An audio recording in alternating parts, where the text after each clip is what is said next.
Have you always wanted to lose weight but have no idea where to start? In this video, I'm going to talk about something that everyone loves, which is food, how to count calories, and how to track your macronutrients. So losing weight is as simple as energy in versus energy out. Basically, how many calories you put into your body versus how many calories you exert. But before we can actually calculate the energy expenditure and the amount of calories that we burn, we need to understand what a macronutrient is. So a macronutrient is anything that has calories in it, anything that the body can use, that the body can break down, digest, and absorb to use energy in order to survive. Now from food, which is where we get all of our energy, we have three main macronutrients. The first one is the one that everyone seems to love. It's those carbs, the sugary carbs. Some examples of delicious carbs that we all love are potatoes, French fries, cereals, soda, and even candy. Those are the greatest carbs. Now I'm not going to get into healthy carbs or complex carbs in this video, but it's something that I might touch on in another video. So the second macronutrient that we have are fats. Basically anything from oils to butter to peanut butter to guacamole is another one that you might have heard as a superfood that has healthy fat in it. These are your fats. Now the last macronutrient that everyone in the fitness industry loves is protein. Protein you get from chicken, any meat, seafood, milk, egg whites, eggs. And the very final macronutrient is alcohol. Many people don't know this, but alcohol actually has calories in it. I'm not going to touch on that too much in this video, but I will talk about it a little bit just for the sake of counting calories and losing weight. So in order to actually compute your total calories, you need to take into account fats, carbs, proteins, and alcohol. Let's break it down and keep it simple and split up each macronutrient into its own category. So let's start with carbs. 1 gram of carb is equal to 4 total calories. That's 4 kilocalories, 4 calories that's the big C that you see. It's the calories that you see on any nutrition label. 1 gram of carbs has 4 calories. So if you were to consume 10 grams of carbs, that would be 40 calories. So moving on to the second macronutrient, which is fat, 1 gram of fat is equal to 9 calories. So if you were to eat something that had 10 grams of fat in it, that would be 90 total calories. So the last nutritional macronutrient is protein. Now protein has the same caloric equivalency as carbohydrates. So to review, carbs have 4 calories per 1 gram. The same applies with protein. 1 gram of protein is equal to 4 total calories.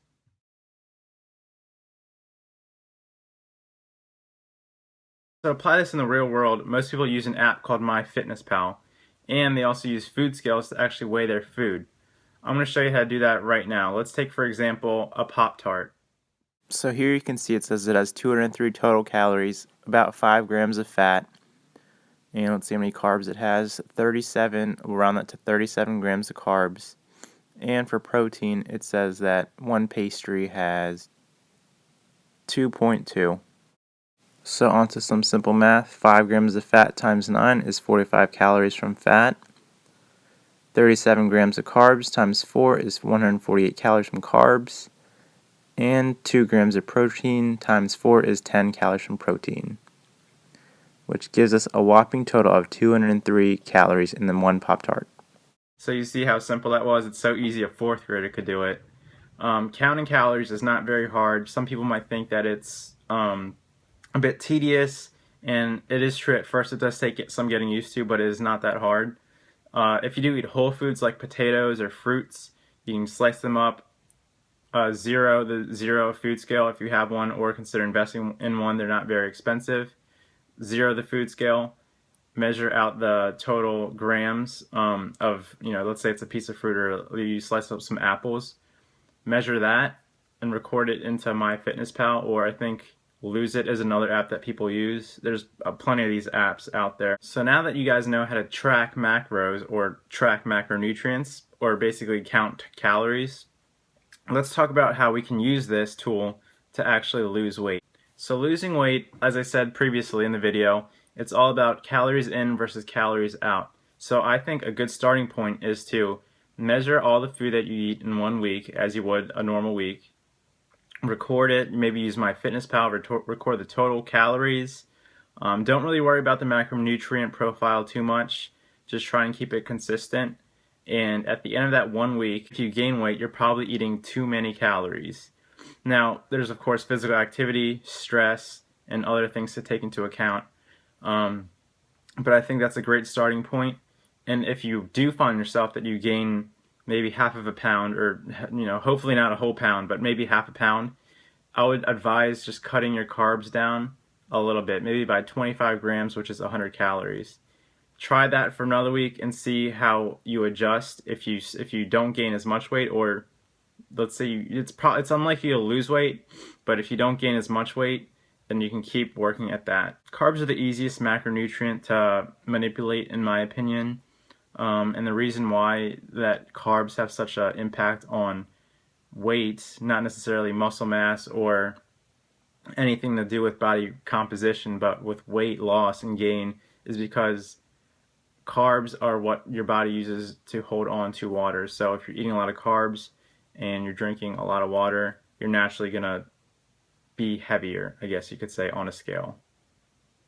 And that's not to say that you're getting fat, it's just to say that you're gaining quote-unquote water weight. That's what water weight is. So I hope this video has been informative. Leave a comment below if you have any questions, or if you want, you can email me. I'll throw my email down there too as well if you need help with macros or figuring out where to start with your macros.